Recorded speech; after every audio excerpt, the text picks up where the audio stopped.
한 해를 시작할 때 기쁨과 기대가 있어야 되는데 그 한 해를 마감함이 슬픔과 어려움과 고통 속에 마무리되니 이 고통이 내일까지 이어지지 않기를 기도해 봅니다.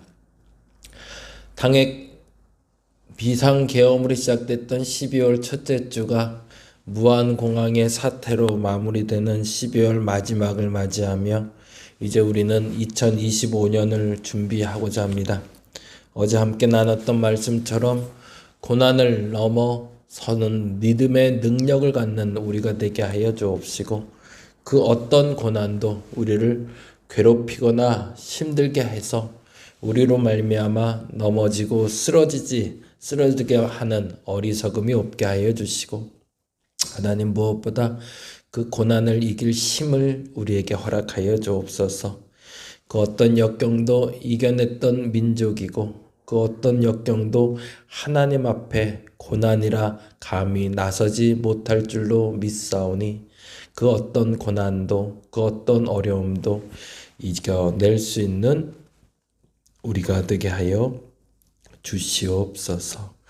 감사합니다. 고마우신 예수님 이름으로 기도드립니다. 아멘, 아멘.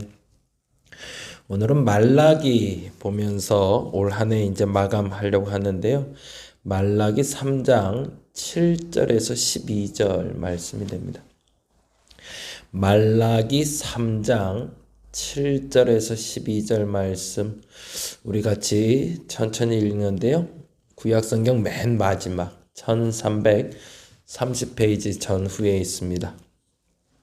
어제 제가 그 카톡으로 보내드리면서 1월 달부터 시작될 모세오경 하루에 한 4장 정도 보시면 되고요. 2월 마지막 주에 마감하고 그리고 이제 사순절 맞이할 수 있도록 제가 40일로 짜서 보내드렸습니다.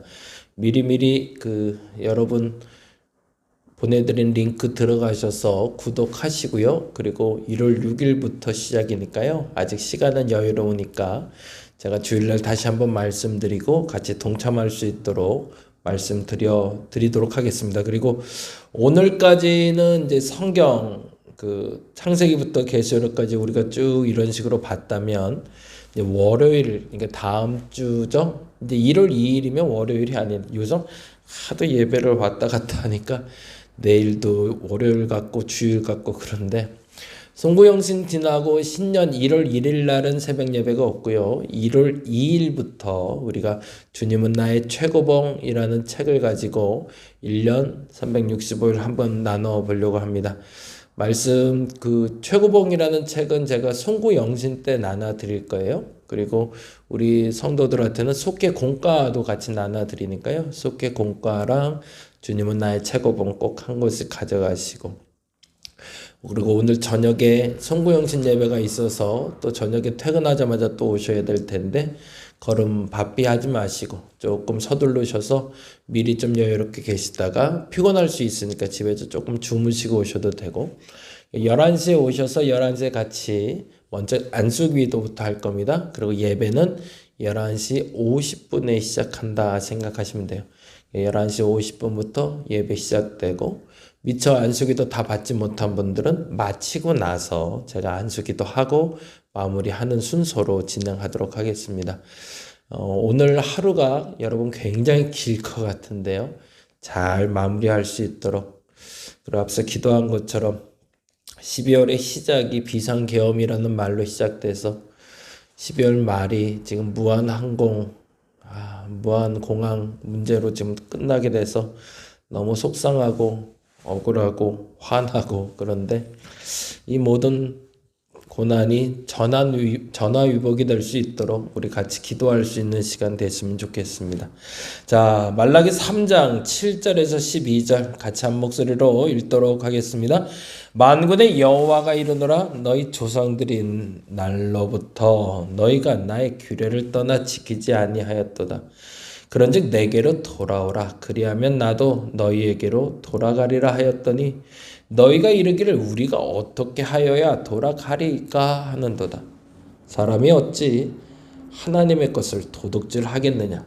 그러나 너희는 나의 것을 도둑질하고도 말하기를 우리가 어떻게 주의 것을 도둑질하였나이까 하는도다. 이는 곧 11조와 공헌물이라. 너희 곧 온 나라가 나의 것을 도둑질하였으므로 너희가 저주를 받았느니라. 만군의 여호와가 이르노라. 너희의 온전한 11조를 창고에 들여 나의 집에 양식이 있게 하고 그것으로 나를 시험하여 내가 하늘 문을 열고 너희에게 복을 쌓을 곳이 없도록 붙지 아니하나 보라. 만군의 여호와가 이르노라. 내가 너희를 위하여 메뚜기를 금하여 너희 토지 소산을 먹어 없애지 못하게 하며 너희 밭의 포도나무 열매가 기 한 전에 떨어지지 않게 하리니 너희 땅이 아름다워짐으로 모든 이방인들이 너희를 복되다 하리라. 만군의 여호와의 말이니라. 아멘. 말라기는 성경의 마지막이기도 하지만 새로운 신약 성경 예수 그리스도의 시대를 여는 매우 중요한 본문이기도 합니다. 그래서 1장부터 시작해서 크게 6번의 논쟁, 더 정확히 말하면 질문과 답이 있는데요. 처음에는 이스라엘 백성들이 하나님께 질문을 해요. 그리고 그 질문에 대해서 하나님이 답해 주시는 걸로 시작이 되는데 1장 2절에서 5절이 그 시작이 됩니다. 같이 한번 가볼까요? 1장 2절에 이렇게 얘기합니다. 참 재미난 표현인데 1장 1절의 표현이 이렇게 시작되고 있습니다. 1장 1절 여호와께서 말라기를 통하여 이스라엘에게 말씀하신 경고라라고 되어 있어요. 말씀하신 예언이다, 말씀하신 것이다 라가 아니라 경고, 거기다가 동그라미 해놓고 시작해보죠. 경고라는 건 뭐죠? 무엇인가 엄포하고 경계할 수 있도록 사람들에게 알려주는 사인 같은 거죠. 그걸 경고라고 하는데 주의 깊게 듣고 그리고 본인들이 선 자리에서 돌아서게 하기 위한 말씀이라는 뜻이죠. 2절과 3절에 그래서 첫 번째 논쟁의 시작이 되는 질문과 답이 나옵니다. 2절 말씀 볼까요? 같이 읽어봅니다. 여호와께서 이르시되 내가 너희를 사랑하였노라 하나 너희는 이르기를 주께서 어떻게 우리를 사랑하셨나이까 하는도다. 첫 번째 질문은 이렇게 시작됩니다. 하나님은 우리를 사랑하지 않는다. 이스라엘 백성들에게 왜 이 질문이 던져졌을까가 중요하죠. 사실은 이스라엘 백성들이 왜 하나님은 우리를 사랑하지 않는가라고 이야기했던 이유는 당시 이스라엘 백성들이 겪고 있는 경제적인 어려움 때문이었습니다. 하나님께서 만일 우리를 사랑하신다면 있을 수 없는 일이라고 생각한 거죠. 만일 하나님이 사랑하시는데 왜 우리를 가난하게 만드실까라는 거죠. 그래서 하나님은 야곱과 에서의 예를 드시며 자격 없는 야곱을 선택한 것처럼 너희를 선택한 것이 사랑의 증거지 너희가 부를 누리고 부자로 살게 하는 게 사랑의 증거가 아니다 라고 이야기하십니다. 그래서 두 번째 이렇게 얘기하고 있죠. 과연 이스라엘은 하나님을 사랑하는가? 라는 질문입니다. 다른 말로 하면 왜 하나님을 멸시하는가? 라는 질문이 되죠. 당시 이스라엘 백성들은 가장 가치 없는 것들 골라 하나님께 바쳤기 때문입니다. 8절 말씀 볼까요? 이렇게 되어 있거든요. 8절 읽어볼까요? 만군의 여호와가 이르노라 너희가 눈먼 희생제물을 바치는 것이 어찌 악하지 아니하며 저는 것 병든 것을 드리는 것이 어찌 악하지 아니하냐? 이제 그것을 너희 총독에게 드려보라. 그가 너를 기뻐하겠으며 너를 받아주겠는가? 이스라엘 백성들은 자신들이 가난하게 살게 됐고 궁핍하게 됐고 어렵게 된 것이 하나님이 나를 사랑하지 않았기 때문이다 라고 얘기했을 때 하나님 내가 너희를 택한 것만으로도 너희를 사랑한 거야 라고 이야기하셨거든요. 이제 반문하시는 거죠. 그런데 너희는 왜 가진 것 중에 그렇게 못난 것, 부족한 것, 불편한 것들만 내게 가져오냐. 만일 그걸 너희들의 총독에게 가져가 봐라. 이게 너희들의 우두머리, 너희들의 위에 계신 상관에게 가져가 봐라. 그거 받고 그 사람이 좋아하겠냐? 그런데 어떻게 나한테는 이렇게 줄 수 있냐? 라고 얘기하시는 거죠. 하나님 멸시하지 말라라는 말을 하고 싶었던 거죠.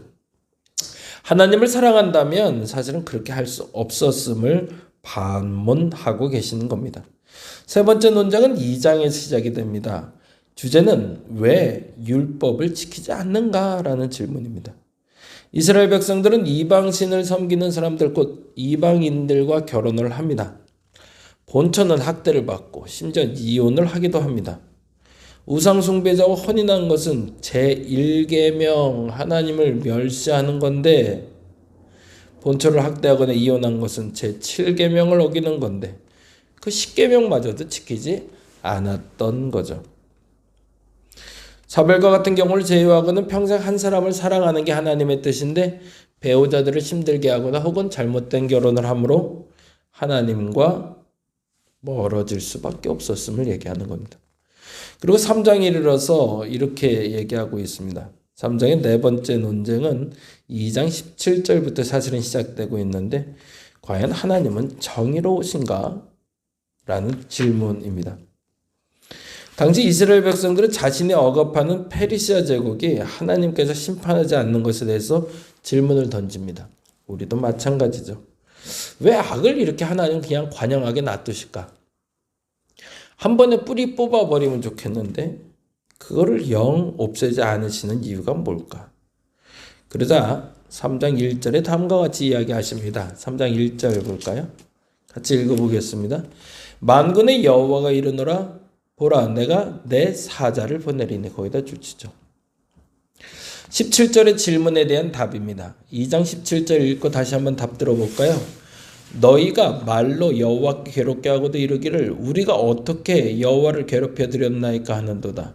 이는 너희가 말하기를 모든 악을 행하는 자는 여호와의 눈에 좋게 보이며 그에게 기쁨이 된다 하고 또 말하기를 정의의 하나님은 어디 계시냐 함이니라. 이 질문에 대한 답이라는 거예요. 무슨 말이죠? 하나님은 왜 악을 그만두시는가? 왜 방치하시는가? 오히려 그들을 사랑하고 오히려 정의를 행하는 사람들은 눈여겨보지 않는 게 아시 아닌가?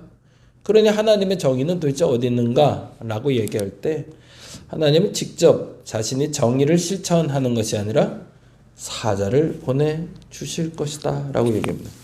그리고 참 중요한 얘기가 나오네요. 3장 1절 다시 한번 읽어봅니다. 만군의 여호와가 이르노라 보라 내가 내 사자를 보내리니 그가 내 앞에서 길을 준비할 것이요 또 너희가 구하는 바 주가 갑자기 그의 성전에 임하시리니 곧 너희가 사모하는 바 언약의 사자가 임하실 것이라. 메시아 대신 예수 그리스도의 임하심을 얘기하고 있죠. 그런데 우리는 또 하나의 해석도 가능합니다. 길이 보이지 않을 때 악이 가득 차 있고 선은 보이지 않을 때 하나님은 무엇 하시는가? 라고 얘기할 때 이 자문할 때 우리의 마음속에 하나는 기억하고 있어야 된다는 거죠. 그게 뭐냐면 하나님이 준비 중에 있다. 무엇을? 이 악을 제거할 사자를 준비 중에 있다. 정확히는 당신 스스로가 내려와 당신 스스로가 이 땅의 모든 악을 심판하시고 제거하시는 것이 아니라 또 한 사람의 의인을 준비하셔서 그 의인으로 말미암아 바뀌도록 만들어 주실 거라는 거죠. 그래서 이 질문을 던졌던 사람들 중에 사사가 된 사람들도 있고 제자가 된 사람들도 있고 선지자가 된 사람들도 있고 왕이 된 사람들도 있고 그리고 지금 우리처럼 그리스도인이 된 사람들도 있습니다. 우리는 동일한 질문을 던질 수 있어야 됩니다. 하나님 왜 이 땅에 악이 가득합니까? 라는 질문 우리는 던질 수 있어야 됩니다. 근데 그 질문을 던지면서도 끊임없이 우리는 물어야 됩니다. 하나님 그러면 이 악을 제거하기 위해서는 누구를 택하실 겁니까? 그때 여러분이 택해 주신다면 여러분이 순종해 주셔야 됩니다. 그리고 하나님은 얘기하시겠죠. 왜 내가 너를 불렀는데 너는 응답하지 아니하였느냐라고. 세상에 악이 보이는 것, 더 정확히는 내 눈에 남들이 보지 못하는 게 보였을 때는 그 사람을 쓸 준비를 했음을 여러분이 인정하셔야 됩니다. 교회에서도 마찬가지죠. 새신자가 오면 혹은 누군가가 앉아있는데 주저주저 한단 말이죠. 근데 눈치껏 그 사람에게 물도 갖다 주고 성경도 갖다 주고 그리고 그 사람과 담소를 나눠주는 사람이 있어요. 보여서 그래요. 교회 안에 쓰레기가 보이면 그 쓰레기를 줍는 사람도 있고 안 줍는 사람도 있어요. 안 보여서 안 줍는 사람들도 있어요. 근데 보이는 사람들이 있어요. 그게 사명이라고 하죠. 악을 보는데 그 악이 악으로 보이지 않는 사람들도 있어요. 참 불쌍한 일이지만 정말 그래요. 그러면 그 사람들에게 그 외에 악이 보이지 않냐고 원망하는 것도 물론 필요하고 가르쳐주는 것도 필요하지만 그 악이 보인 사람들은 분명히 무엇을 받은 사람이다? 하나님의 사명받은 사람이라는 거죠. 왜? 남들은 보이지 않는데 남들이 보이지 않는 그것을 볼 수 있는 것이 사명이고 그것이 보았다면 그 사람은 그 일을 감당해야 하는 사람이기 때문입니다. 그래서 일부러 보지 않으려고 애쓸 필요는 없죠. 보이는 걸 어떻게 하겠어요? 보이면 행하시면 됩니다. 그럼 이제 물어야 되겠죠. 나는 어떻게 하리까? 그게 바로 3장 7절의 질문이 됩니다. 그래서 3장 7절에 다음과 같이 이야기하고 있죠. 읽어볼까요? 만군의 여호와가 이르노라 너희 조상의 날로부터 너희가 나의 규례를 떠나 지키지 아니하였도다. 그런즉 내게로 돌아오라. 무슨 얘기죠? 하나님께 돌아갈 수 있는 방법이 뭔지에 대한 질문을 던지는 거죠. 어떻게 이들은 질문하는지 볼까요? 그리하면 나도 너에게 돌아가리라 하였더니 너희가 이르기를 우리가 어떻게 하여야 돌아가리까? 라고 질문합니다. 마찬가지죠. 그 질문의 답이 여기에 있는 겁니다. 보이면 하라는 겁니다. 보이지 않는데 하라고 하진 않습니다. 보이면 하는 겁니다. 어떻게 보였을까요? 볼까요? 8절 말씀. 사람이 어찌 하나님의 것을 도둑질하겠느냐? 그러나 너희는 나의 것을 도둑질하고도 말하기를 우리가 어떻게 주의 것을 도둑질하였는가 하는도다. 무슨 말이에요? 안 보이는 거죠. 하나님의 것이 하나님의 것으로 안 보이는 거죠. 그러니 도둑질하는 거죠. 하나님의 것이 하나님의 것으로 보이면 감히 어떻게 도둑질을 하겠어요? 하나님의 것이 하나님의 것으로 안 보이니까 도둑질을 하는 거죠. 그래서 이들이 다시 한번 묻습니다. 10절 말씀 볼까요? 9절 말씀. 너희 곧 온 나라가 나의 것을 도둑질하여서 너희가 저주를 받았느니라. 10절. 만군의 여호와가 이르노라 너희는 온전한 11조를 창고에 들여 나의 집에 양식이 있게 하고 그것으로 나를 시험하여 내가 하늘문을 열고 너희에게 복을 쌓는 곳이 없도록 붙지 아니하나. 뭐죠? 안 보이니까 안 보이는 사람에게 하나님 뭐라고 그러신가요? 내가 너에게 이것이 보이게 할 수는 없으면 하나님 내가 너에게 연습을 시켜줄 테니 한번 해보라는 거죠. 온전한 11조를 하나님께 드리면 하나님이 너희에게 복 주지 않겠는가? 쌓나 쌓지 않나 봐라. 왜? 보이지 않으니 따라라도 하라는 거죠. 그러면 이제 11조를 내가 무엇을 떼먹은 게 11조인지 하나님 것 도둑질한 건지 뭔지 몰랐던 사람이라도 하나님이 지금 이야기하며 다시금 던져진 질문에 대해선 한 번쯤 고민할 수는 있는 거죠. 뭐가 11조인지 뭐가 온전한지 몰랐던 사람이 온전한 11조가 뭔지를 고민하게 되겠죠. 그것이 물질이 될 수도 있고요. 시간이 될 수도 있고요. 사명이 될 수도 있고요. 환경이 될 수도 있죠. 하나님께 온전한 삶을 드렸는가라는 질문이에요. 그리고 그 온전한 삶을 드렸다면 그 사람을 하나님이 과연 멸시할까라는 질문. 앞서 말씀드린 대로 2025년은 우리가 주님은 나의 최고봉이라는 책으로 같이 말씀 나누려고 합니다. 주님은 나의 최고봉이라는 오스왈드 챔버스의 책인데요. 주님은 나의 최고봉이란 말의 뜻은 뭐냐면 최상의 하나님께 최고의 것을 드리자라는 표현입니다. 오스왈드 챔버스가 그렇게 살았고 우리도 그렇게 살아보자는 게 2025년 우리 새벽의 고백이 될 겁니다. 저와 여러분이 최상의 하나님께 최고의 것을 드릴 수 있는 2025년 되시기 바랍니다. 그러면 하나님이 쌓는지 여러분이 알게 되실 겁니다. 다시 한번 읽어볼까요? 그리고 한번 마무리하도록 하겠습니다. 10절 말씀입니다. 만군의 여호와가 이르노라 너희의 온전한 11조를 창고에 들여 나의 집에 양식이 있게 하고 그것으로 나를 시험하여 내가 하늘문을 열고 너희에게 복을 쌓을 곳이 없도록 붙지 아니하나 보라.